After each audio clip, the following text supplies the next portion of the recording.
1 जुलै पासून ते उद्याच्या 1 जुलै पासून ते परवाच्या 3 जुलै पर्यंत आणि जवळपास 6 तारखेपर्यंत राज्यातल्या वातावरणामध्ये एक जास्त प्रमाणामध्ये व्याप्ती घेणारी जी काही कंडिशन आहे जी या 9 दिवसामध्ये आपल्याला पाहायला मिळाली, त्याचप्रमाणे ही उद्यापासून स्टार्टअप होते. एक झडीचं स्वरूप जे आहे आणि झडीसारख्या स्वरूपामध्ये जोरदार सटकारी टाईपमध्ये पाऊस सोडलेल्या भागांना उद्यापासून चांगला जोर देणार आहे. आता सगळ्यात महत्वाचं म्हणजे आपण पश्चिम महाराष्ट्रापासून खानदेश, विदर्भापासून ते मराठवाड्यातल्या जिल्ह्यांसाठी काही महत्वाच्या आणि काही विशेष सूचना याच्यामध्ये घेऊन आलेलो आहोत. तुम्ही सुटणार नाही हे अंतिम सत्य आहे. वेळ लागतोय पण परिस्थिती जवळपास बदलत चालली आहे. आजच आपण जर पाहिलं तर हसनाबाद मध्ये मला व्हिडिओ आले, चांदणभरी पावसाची नोंद झाली. त्या भागांमध्ये ढेकळं पण विरघळले नव्हते. आज 2 टाईप पावसामध्ये ते विरघळून गेले. अशा प्रकारचा पाऊस आलाय आणि या भागांना इथून पुढे कधीच पाण्याची कमतरता पडणार नाही. राहिलेला जो काही भाग आहे आमच्या परिसरामधला जाम समर्थ, मूर्तीपट्टा, त्याचबरोबर तिथापुरीपासून खालची कुंभार पिंपळगाव सर्कल आणि त्याबरोबर आसनगाव एरियाबरोबरच आणखी त्याच्या आजूबाजूचे काही भाग आहे, ही परिस्थिती निर्माण होणारी आहे. या परिसरामध्ये कमीत कमी आता उद्याच्या तारखेची मोठी गॅरंटी देणार नाहीये, पण 3 तारखेच्या 8 वाजेपर्यंत ह्या टायमिंग पर्यंत हे भाग सुटणारच नाही असा सगळ्यात मोठा दावा देखील करतोय. पण याच्यामध्ये एक मी तुम्हाला विश्वासाने सांगेन, पाऊस खूप चांगला आहे, पण एक कळकळीची विनंती आहे, शेजाऱ्यांनी लावलंय म्हणून कमी ओलीवरती लावू नका, ही विनंती आवर्जून प्रत्येक व्हिडिओमध्ये दिली, ह्याही व्हिडिओ सांगतोय. आता लक्षपूर्वक ऐकूयात. धुळे, नंदुरबार, शहादा या परिसराला उद्या पासून पावसाला सुरुवात होते. तिथे कालच काही ठिकाणी सुरुवात झाली. आज त्यामध्ये कालच्या तुलनेमध्ये या नंदुरबार, शहादा, धुळे या भागामध्ये जोर वाढणार आहे, कारण की मान्सून गुजरात पर्यंत मजल मारलेली आहे चांगल्या पद्धतीनं. नाशिक क्षेत्र ही 1 जुलै आणि 2 जुलै, धुळे नंदुरबार 1 जुलै आणि 2 जुलैमध्ये जवळपास 90% भाग हा व्यापून मोकळा होणार आहे. ठीक आहे. त्याचबरोबर उद्या आणि परवा अहिल्यानगर, छत्रपती संभाजीनगर 1 जुलै आणि 2 जुलै. ठीक आहे. या परिसरामध्ये छत्रपती संभाजीनगर, पंढरपूर, मोहोळ, सातारा, सांगली. ठीक आहे. आणि त्याचबरोबर लातूर, बीड, जालन्यातल्या सोडलेल्या भागांना ह्या 2 दिवसात म्हणजे 1 जुलैला आणि 2 जुलैला जवळपास ह्या सोडलेल्या भागांमध्ये ज्यांची पेरणीच्या योग्यतेचा पाणी नव्हता त्या भागांना तो चांगल्या पद्धतीनं घेईल अशी शक्यता आहे. आता एक विनंती याच्यामध्ये असेल, हा पाऊस झडीसारखा आहे. उद्यापासून सूर्यदर्शन देखील 1 तासासाठी किंवा 2 तासासाठी पडेल, तर काही जिल्ह्यांना, विदर्भातल्या आणि मराठवाड्यातल्या काही भागांना ते 1 घंट्याच्या वरती जाणार नाही. आणि 2 तारखेला तर परवाच्या दिवशी 2 जुलै पासून तर झडीचं वातावरण एकंदरीत सर्व महाराष्ट्रात राहील. आता उद्याचा 1 जुलैचा पावसाचा जो काही जोर आहे, वारे जे सुटले आहेत आज, त्यामुळे संध्याकाळी आभाळ आणले, वारे सुटलेले की बखाड पडले नाही याचा अर्थ असा होत नाही. कमीत कमी 8 जुलै पर्यंत बखाड पडत नाही. आता हा जे काही पश्चिम पूर्व वारे सुटले, ह्या वाऱ्यामुळे सुद्धा चंद्रपूर जिल्हा, नागपूर जिल्हा आणि जवळपास भंडारा, गोंदिया, गडचिरोली जिल्हा सुद्धा व्यापला जाईल अशी 1 जुलैच्या संध्याकाळपर्यंतची कंडिशन आहे. आणि 2 जुलैपर्यंत इथे पेरणीच्या योग्यतेचा पाणी पडेल, पण पेरणीची घाई करू नका, कारण की काही भागांना आज सुद्धा मुसळधार पाणी झालंय, पियानं दबेल अशी परिस्थिती निर्माण झाली. मागच्या आठवड्यापासून काही ठिकाणी होते पण आले आहे. त्यानंतर लातूरला जास्तीत जास्त, ठीक आहे, उद्याची तर मी जास्त गॅरंटी देत नाही, कारण की झिमझिम पावसाला उद्यापासूनच सुरुवात होणार आहे. पण लातूरला कमीत कमी येणाऱ्या गुरुवारपर्यंत म्हणजे परवाच्या दिवशीपासून जवळपास त्या भागामध्ये लातूरच्या 2 तारखेला व्याप्ती पूर्ण झाल्याशिवाय राहणार नाही. आपण डायरेक्टली आता 3 तारखेला भेटूयात. ह्या भागामधली ही परिस्थिती सुधारणार म्हणजे सुधारणार हे आश्वासन तुम्हाला ह्या व्हिडिओच्या अंतर्गत देतोय. फक्त घाई करू नका पेरणीची. राहिला विषय खानदेश आणि विदर्भाच्या, हे बघा विदर्भात थोडेच भाग आहेत जे जोरगावच्या पट्ट्यामध्ये आहेत, सिंदखेडच्या पट्ट्यामध्ये आहेत आणि वाशिम, हिंगोली परिसरामध्ये आहेत, जो विदर्भाच्या साईडला मोडतोय अशा भागामध्ये. आज वसमतच्या सुद्धा अनेक भागांमध्ये त्यांनी जोर धरला. जे भाग सोडलेले होते त्यांना सुद्धा जोर वाढलेला आहे, परिस्थिती सुधारलेली आहे. आणि एक मात्र नक्की सांगत जा, की तुमच्या भागामध्ये आवर्जून किती भाग सुटला आहे. मी बरेचसे भाग पाहिलेत, 20-25 गावं एवढी मर्यादा आहे. एका तालुक्यामध्ये 250 गाव आहेत आणि त्या तालुक्याचं नाव घेऊन काही लोक कमेंट करतायत की आमच्याकडे थेंब नाही पडला, आमचा अमुक अमुक तालुका. घनसावंगी जरी तालुका झाला ना तर घनसावंगीमध्ये प्रामाणिकपणे जर सांगितलं तर कुंभार पिंपळगाव हा सुटलेला आहे. पण घनसावंगी तालुक्याची जवळपास आंबडकडील साईड, पूर्वेकडील साईड ही राहिलेली नाहीये. आंबडला तर मुसळधार पाऊस झालाय. एकंदरीत अशा प्रकारची परिस्थिती आहे. मूर्तीसह कुंभार पिंपळगाव जो काही परिसर असेल तो ह्या 2 दिवसामध्ये 1 जुलै आणि 2 जुलैला घेईल. देवराई पट्टे, शहागड पट्टे जे काही सुटलेले भाग आहेत 2 जुलैच्या संध्याकाळपर्यंत येईल. उद्या सुद्धा झडीच्या वातावरणाची सुरुवात होणार आहे. चालेल, आता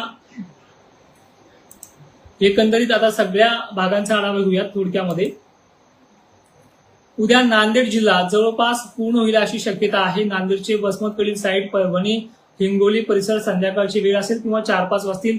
पुसद, वाशिम, कारंजा, लाड, यवतमाळ, हिंगणघाट, वर्धा, अकोला, अमरावती, बुरहानपूर परिसरापासून ते बुलढाणा, सिंदखेड राजा, देऊळगाव राजा, भोकरदन, जाफराबाद, कन्नड, सिल्लोड आणि पैठण हे उद्या संध्याकाळी जवळपास राहणारच नाही अशी परिस्थिती दिसते. पण एक दिवस उशिरा सांगतोय की 2 तारखेपर्यंत हे राहणार नाहीये. त्यानंतर लातूर जिल्ह्याचे पूर्वेकडील भाग लक्षात घ्या. पूर्वेकडील भाग सांगतोय ज्यामध्ये शिरूर अंतपाल परिसर असेल, अहमदपूर परिसर असेल, दिलगुर परिसरकडे साईड असेल आणि उदगीर परिसर असेल, हा देखील पूर्ण व्याप्तीसह घेणार आहे. आणि नंदुरबार सुद्धा उद्या चांगल्या पद्धतीचा घेणार आहे. मुंबईसह पालघर, ठाणे आणि साताऱ्याची पश्चिम बाजू उद्या घ्यायला सुरुवात होईल. अशा प्रकारचं उद्या 1 जुलैचं वातावरण आहे. 2 तारखेची परिस्थिती धुळ्याच्या उत्तरेकडील भागांना, शिरूर वगैरे भाग तिकडे सुद्धा आहे. इथे आणि नंदुरबारला काही ठिकाणी अतिवृष्टी सुद्धा होऊ शकते. अशी परिस्थिती या धुळे, मालेगाव, उत्तरेकडील भाग या भागांचा समावेश आहे. नाशिक, त्र्यंबकेश्वर सुद्धा परिसर याच्यामध्ये अटॅचमेंटमध्ये आहे. मलकापूर, बुलढाण्याचा सोडलेला भाग देखील आहे. ज्यांनी पेरण्या केल्या, 2 दिवस पाऊस उघडला त्यांना देखील दिलासा आहे. अकोला, अमरावतीसह या भागाचा समावेश आहे. आणि मराठवाड्यामध्ये रिमझिम पावसाला सुद्धा या 1 आणि 2 तारखेला चांगल्या पद्धतीनं सुरुवात होऊन जाईल अशी परिस्थिती दिसते आहे अकोला, अमरावतीच्या भागांना सुद्धा. आता बरेच जणांचा हा सुद्धा प्रश्न येईल याच्यामध्ये की 3 तारीख आणि 4 तारखेमध्ये पाऊस हा किती वाढ घेईल किंवा किती शक्यता राहू शकते. एक्झॅक्टली सांगण्याचं प्रमाण असं आहे की ज्यावेळेस 1 जुलैला सुरुवात होईल या पावसाची झडी टाईपमध्ये तर जवळपास 4 जुलैपर्यंत सोलापूर, कोल्हापूर, सांगली 2-3ला सुद्धा आहे, असं नाही की नाहीये. 2-3ला सुद्धा इथे आहे, 1ला सुद्धा आहे. पण चांगली व्याप्ती जवळपास एकाही शेतकऱ्यांची निराशा होणे अशी परिस्थिती 4 जुलैच्या संध्याकाळपर्यंत आहे. आणि हे झडीचं वातावरण, हे झडग्याचं वातावरण राज्यामध्ये कमीत कमी 6 जुलैपर्यंत कायम असणार आहे. आणि 5 तारखेपर्यंत महाराष्ट्रामध्ये सर्वदूरची व्याप्ती पूर्ण होईल, जे आतापर्यंत बोललो नव्हतो.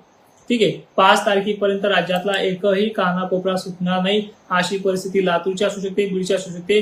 आणि 1-2ला सुरुवात तर सर्वदूरचीच आहे 2 तारखेपासून.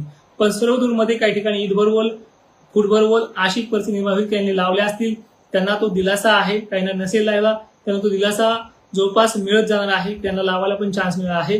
पण एकंदरीत 1 जुलैपासून तर 5 जुलैपर्यंत महाराष्ट्रातल्या जवळपास मराठवाडा, पश्चिम महाराष्ट्र, खानदेश आणि विदर्भाच्या भागांना एक चांगला जबरदस्त दिलासा आहे. ठीक आहे, आता काही नवीन लोक आलेत लाईव्हला, त्यांना देखील सांगण्याचा प्रयत्न करतोय की हा पाऊस महाराष्ट्रामध्ये जवळपास कमीत कमी 8 जुलैपर्यंत बखाड स्वरूपात परिस्थिती दाखवणारा नाहीये. रोज चालू आहे, रोज पडत राहणार आहे, उलट वाढत जाणार आहे. आता धुळ्यासाठी महत्वाचं 2-3 तारखेला तुमच्याकडे सुरुवात सांगितली, मोठी सुरुवात सांगितली. नाशिकमध्ये भूतो न भविष्य अशी परिस्थिती उद्भवणार आहे 6 जुलैला. 1-2-3 जुलैला तर आहे तुमच्याकडे दमदार परिस्थितीमध्ये आहे, चांगलाही होत राहील. पण तुमची अपेक्षा अशी आहे की नदीला पाणी गेलं पाहिजे. ती परिस्थिती नाशिक, धुळे, छत्रपती संभाजीनगर आणि अहिल्यानगरची ही जवळपास 6 जुलैच्या संध्याकाळी पार पडेल असा एकंदरीत ह्या आठवड्याचा पूर्ण अंदाज तुमच्यापर्यंत मांडलाय. आणि यामध्ये चक्क नुसतं अहिल्यानगर नाहीये, पुणे परिसर, सातारा जिल्हा 1-2-3ला सुद्धा आहे बरं का. परत म्हणता तुम्ही 6 जुलैपर्यंत येऊन घातले का, असं नाहीये की याच्यामध्ये वाढ होत जाईल, कमी होणार नाहीये. आणि धुळे, जालन्यासह या भागांचा समावेश जबरदस्त आहे. त्यामागचं कारण असं आहे की कमी दाबाचं क्षेत्र 3 तारखेला आणि 4 तारखेला पुन्हा तो दुप्पट वाढ करून गुजरातसह महाराष्ट्रामध्ये पावसाळी परिस्थिती वाढेल. आणि ह्या 6 तारखेच्या पुढे एकही म्हणजे 3-4लाच ही परिस्थिती आहे, मी लांबवत नाही, 2-3ला ही परिस्थिती आहे. पण 6 तारखेला नंतर तुमच्या डोक्यामध्ये चाललेला दुष्काळ नावाचा जो शब्द आहे ना तो कायमचा मिटल्याशिवाय राहणार नाही. 5 आणि 6 जूनला ठीक आहे. तर आता सगळ्यांना समजलं ह्या कंडिशन. खानदेशची सुद्धा परिस्थिती खूप खतरनाक होणार आहे, त्यांना ती सुरुवातीपासूनच सांगितले. आता परत एकदा उद्याच्या दिवसाचे म्हणजे येणाऱ्या 1 जुलैचे हाल कसे असतील ते देखील पाहूयात. उद्या सातारा, सांगली, सोलापूर यांना दमदार झडीची सुरुवात करणार आहे. सोलापूर, साताऱ्याचा नंबर याच्यामध्ये लागतोय, बऱ्यापैकी लागतोय. 100%ची व्याप्ती जी आहे या भागापासून एकाही शेतकऱ्याची शिकायत राहणार नाही, अशी 5 पर्यंत ही व्याप्ती पूर्ण होऊन जाईल. सुरुवातीला सुद्धा तो सगळ्यांनाच पडणार आहे, काही ठिकाणी कमी तर काही ठिकाणी जास्त अशी परिस्थिती आहे. त्यामुळे पश्चिम महाराष्ट्र, मराठवाडा आणि विदर्भ, खानदेश हे चारही विभाग उद्यापासून झडीला सुरुवात करते. झडीची टायमिंग ही दुपारनंतरची असू शकते, काही गावांना लवकरची असू शकते. उद्या बुलढाणा आणि विदर्भामधल्या जवळपास सर्व तालुक्यांमध्ये उद्या दमदार ते दिवस मावळता काही ठिकाणी असणार आहे. आता प्रामुख्याने एक विचारला जाणारा प्रश्न आहे, मी सगळे प्रश्न तुमचे सोडवतो. प्रामुख्याने सगळा विचारला जाणारा प्रश्न आहे, मग ठीक आहे झाली जरी सुरुवात, हा दिवसभर लागून राहील का? याची गॅरंटी घेत नाही. हा 3 तास 4 तास सुद्धा रिमझिम परिसरामध्ये संततधारेप्रमाणे सुद्धा राहण्याचा प्रयत्न करेल. एवढी याची ढगांची गर्दी उद्याच्या दुपारी किंवा 11-12 वाजता तुम्हाला पाहायला मिळेल. ठीक आहे. आणि जवळपास उद्याचीच तारीख आहे 1 जुलै. उद्याच्या तारखेपासून हे पाहायला मिळेल. आणि असा कुठलाच जिल्हा नाहीये जो 4 तारखेपर्यंत 4 वाजेपर्यंत उद्याच्या की तिथे झड लागली नाही म्हणून. अनेक तालुक्यांना, अनेक भागांना तिथे झड लागेल. आणि ज्या गोष्टीवरती मी अजूनही ठाम आहे ती गोष्ट मी पक्की केलेली आहे की महाराष्ट्रात भीषण 1972 सारखा दुष्काळ नाहीये. चक्क 2024चा जो तुम्हाला रिपोर्ट दिलाय मी आता 2026च्या 5 मार्चला, त्याच रिपोर्ट प्रमाणे 2024चा रेकॉर्ड तुटणार म्हणजे तुटणार आहे. रोहिला गडला तर जवळपास किती वर्ष आले असतील तसा पाणी नाही पडला, तो पाणी सगळ्यात प्रथम त्यांना पडलाय. अशा अनेक भाग आहेत अंबड तालुक्यामध्ये, त्यांना देखील पडलाय. आता उड्यात सोडलेल्या भागांची नावं यादी घेतोय. खंडाळा परिसर असेल, हसनाबाद परिसर असेल, कुंभारी वगैरे जे काही भाग आहे त्यांचे उद्याही तुम्हाला गुड न्यूज आहे. उद्याही कोणत्याही क्षणी तुम्हाला दमदार पावसाला सुरुवात करेल. त्यानंतर उद्याचा दमदार पाऊस झाला की परवा दिवशी पेरणी करा. ज्यांना चांदण आज झाला असेल त्यांनी उद्या पेरणी करू शकता, काही अडचण नाही. जाम, समर्थ, कुंभार, पिंपळगाव ते अनेक भाग असतील, यांना सुद्धा उद्यापासून संध्याकाळपासून जे आतापर्यंत तुमच्या 4 बोट 30 बोट बोल जात नव्हती, गॅरंटीने सांगतोय 1 जुलै किंवा 2 जुलै ह्या 2 तारखेपर्यंत तुमचा भाग नक्की व्यापला जाईल. हे आश्वासन, हा शब्द कायम तुमच्या लक्षात राहील. आणि सगळ्यात महत्वाचं, चंद्रपूरकरांनो, नागपूरकरांनो, तुमच्या बऱ्याच भागामध्ये पाणी झालाय, पण आता राहिली ती जवळपास 90% 100% व्याप्ती पूर्ण करण्याची विषय, तो देखील पूर्ण होईल अशी शक्यता मी तुम्हाला वारंवार देत आलेलो आहे. आणि आजच्या व्हिडिओमध्ये ती नक्कीच पूर्ण होईल अशी शक्यता मॉडेलनुसार तरी दिसते. आणि खानदेशकरांनो, तुम्ही कदरले पाहिजे. जवळपास 5 जुलैला मी तुम्हाला विचारणार आहे की किती पाणी झालंय. नदी नाले ओढ्याची जी काही परिस्थिती आहे तुमच्या नाशिक क्षेत्रापासून तर अहिल्यानगरपासून 4 आणि 5 ही पूर्ण होईल. पण त्या अगोदर 1 आणि 2 जुलैला ही सगळ्या गोष्टी पार पडतील. आता विषय आहे कमेंट घेण्याचा. कमेंटकडे वळूयात. चितळी पुतळी परिसरात पाणी नाही, पाणी किती पडला बिलकुल सर हे सांगणं महत्वाचं आहे.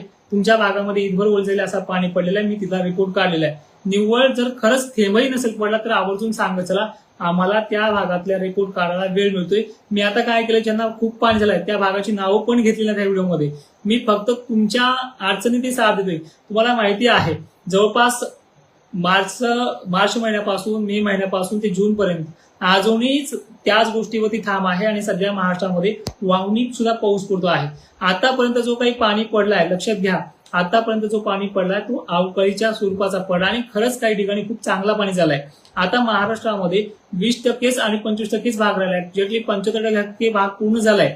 प्रत्येक जर तुम्ही तालुक्यामध्ये घेतलं तर 50 ते 40 गावाच्या वरती एकही गाव नाहीये. ठीक आहे, 40 गाव सुटले असतील, 20 गाव सुटले असतील, एवढीच त्याची सोडल्याची संख्या आहे. पण अनेक ठिकाणी बरेचसे भाग त्यांनी सोडले आणि एवढ्या तळमळीने आणि एवढ्या स्पष्ट शब्दामध्ये तुम्हाला कोणी सांगतही नसेल. मी तुम्हाला 5 जुलैला विचारेल कुठला भाग राहिलाय. आता उद्यापासून होणारी झड, ही झड म्हणजे निव्वळ बारीक चिलट्यामध्ये थेंब नाही, हे तुम्हाला मी आवर्जून सांगेन. 2 तारखेच्या लाईव्ह मध्ये तुम्हाला स्पष्ट तुमच्या व्हिडिओमध्ये येईल की सर आमचा भाग घेतला म्हणून. असे बरेचसे भाग तो कव्हर करणार आहे. आता वेळ आली आहे की तुम्हाला मी 5-6 तारखेपर्यंत आढावा या व्हिडिओमध्ये संपूर्ण दिलाय. आता पुढची कंडिशन, बखाडी कंडिशन, खंडेलची कंडिशन कशी राहील हे बघा. 7 ते 8 तारखेपर्यंत हे उघडणार नाही. मॉडेलनुसार तरी आपल्या अभ्यासाच्या दरम्यानमध्ये एक गोष्ट महत्वाची आली की जुलै महिना अख्खा कोरडा जाणार नाहीये. ज्या 10-12 तारखेपासून, गेल्या वर्षी 4 जुलैपासून पाऊस बंद झाला होता 2025 मध्ये आणि 19 ते 21 तारखेला तो ऍक्टिव्हिटी प्रमाणे सुरू झाला होता. म्हणजे दीर्घकाळ मोठा 20 दिवसाचा खंड गेल्या वर्षी पाहायला मिळालाय. ह्या महिन्यामध्ये 12 दिवसाच्या वर खंड जाणारच नाहीये. एवढी परिस्थिती चांगली आहे. ज्यांना पाणी खूप झालंय त्यांना अजूनही विचारा, मला कमेंट येत आहे की आमच्याकडे वापसा करेल, सूर्यदर्शन करेल. चक्क 6 तारखेपर्यंत वापसाच होत नाहीये तुमच्या भागाची. एवढी परिस्थिती उद्यापासून वाढणार आहे. उद्याच्या लाईव्ह मध्ये भेटूयात. राहिलेल्या सर्व शेतकऱ्यांना विनंती आहे की खानदेशसह विदर्भासह मराठवाड्यासह चांगला पाऊस पडतोय आणि उद्यापासून अनेक भाग जे आहेत ती परिस्थिती वाढणार आहे. चितोळी कुतुळीचे जे काही कमेंट येत आहेत दादा, तुमची परिस्थिती चक्क 2 तारखेला सुधरून जाईल. उद्यापासून सुरुवात होईल आणि एकही भाग महाराष्ट्र राहणार नाही. अशी तारखेप्रमाणे 5 तारखेपर्यंत असा सगळा व्यापला जाईल. 5 तारखेपर्यंत राहणार नाही असं नाहीये की 30 तारखेला 2 तारखेला झडीचं सुरुवात होईल. पण पोटभर पाणी झाल्याशिवाय पेरणी करू नका, हे आव्हान असेल. जय शिवराय.